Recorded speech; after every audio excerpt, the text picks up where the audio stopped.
یہ تجربہ کر کے دیکھیں، سب سچ آپ کے سامنے آ جائے گا۔ السلام علیکم، میں ہوں اقراء یاسین۔ اگر آپ کو میری ویڈیوز پسند آ رہی ہیں تو ویڈیو کو لائک اور چینل کو سبسکرائب کرنا نہ بھولیے۔ اس دنیا میں جتنی بھی ایجادات ہوئی ہیں، سب کا آغاز ایک خیال ہی سے تو ہوا تھا۔ خیال بالکل ایک بیج کی طرح ہے، جیسے کوئی درخت لگانے کے لیے اس کے لیے بیج، مناسب جگہ، زرخیز زمین کی ضرورت ہوتی ہے، اور بات یہیں تک ختم نہیں ہو جاتی بلکہ اس کا روزانہ کی بنیاد پر خیال رکھا جاتا ہے، اس کو پانی دیا جاتا ہے، تب جا کر کہیں درخت بنتا ہے۔ بالکل اسی طرح ہمارا خیال بھی ایک بیج یعنی سیڈ کی طرح ہوتا ہے۔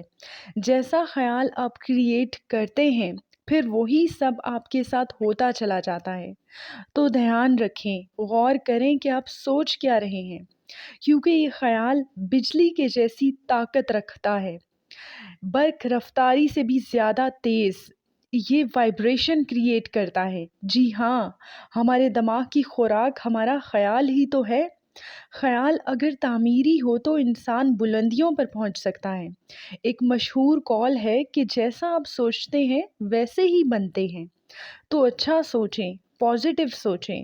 کیا آپ نے کبھی غور کیا ہے، جتنے بھی کام ہم کرتے ہیں وہ سب ایک خیال ہی کا تو رزلٹ ہوتا ہے۔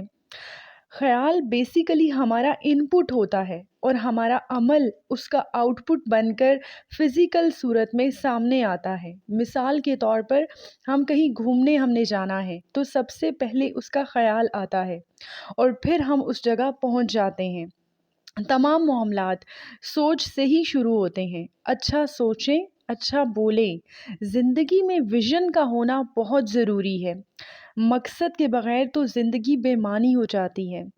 ہم سب ہی اچھی زندگی گزارنے کے خواہش مند ہیں، اس کے لیے اچھا سوچیں۔